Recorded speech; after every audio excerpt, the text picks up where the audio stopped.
Was, is it possible that by that time, when the stones are going to speak, that there will be no more Jews left in the world who would be standing up in opposition to Israel and to its oppression?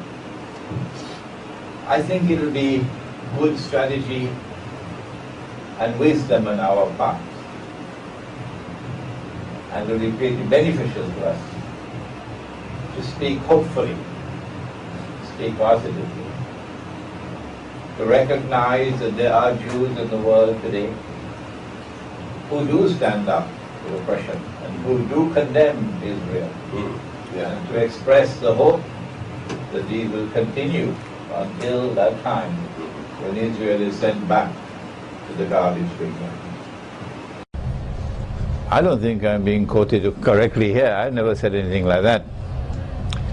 What I have said is that what Harun Yahya has written could have very much come out of the Israeli Mossad because of the similarity. Because of the similarity. And I accuse Harun Yahya, and I normally don't call names. This is not my style at all. But I had to call this name of this, I don't know who he is, but he parades behind this name, Harun Yahya, because of the grave danger that I perceived.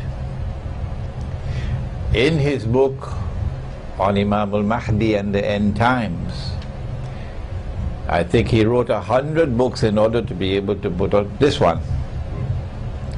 That was 99 or 95% that dazzled the world, and here was the poison. To slip in the 5% the poison. Yes.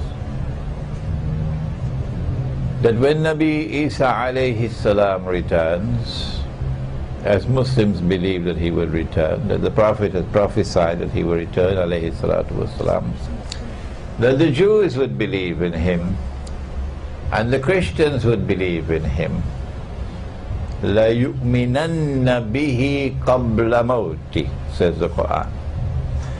And since the Muslims already believe in him, that when Nabi Isa alayhi salam returns, according to this fanciful fairyland theory of Harun Yahya, Christians, Muslims and Jews are going to embrace each other in a fraternity, a wonderful fraternity.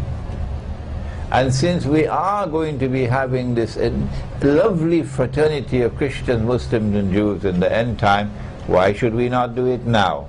In other words, why don't you be friends with Israel?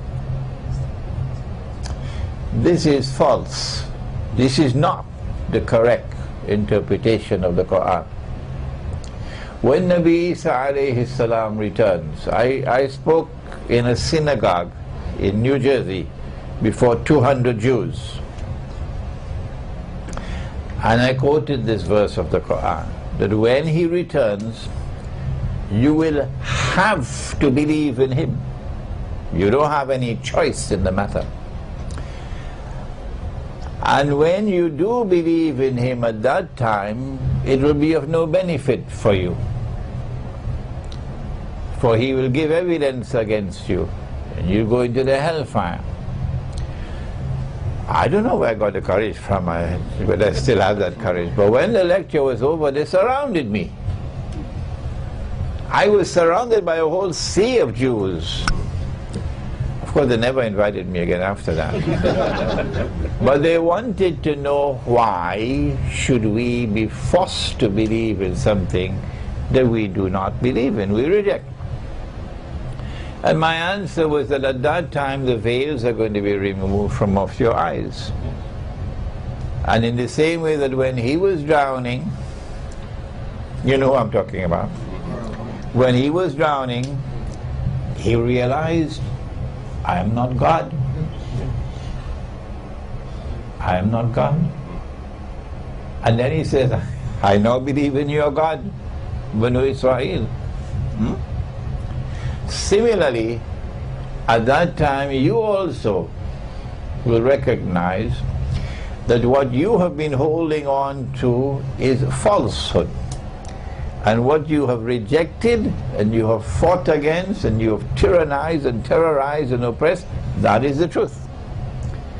So you'll now die swallowing your own vomit and having to accept that which you rejected, and you'll pay the price. وَإِن مِّنْ أَهْلِ الْكِتَابِ إِلَّا لَيُؤْمِنَنَّ بِهِ قَبْلَ مَوْتِهِ وَيَوْمَ الْقِيَامَةِ يَكُونُ عَلَيْهِمْ شَهِيدًا. On Judgment Day, he'll give evidence against you and you'll go into the hellfire.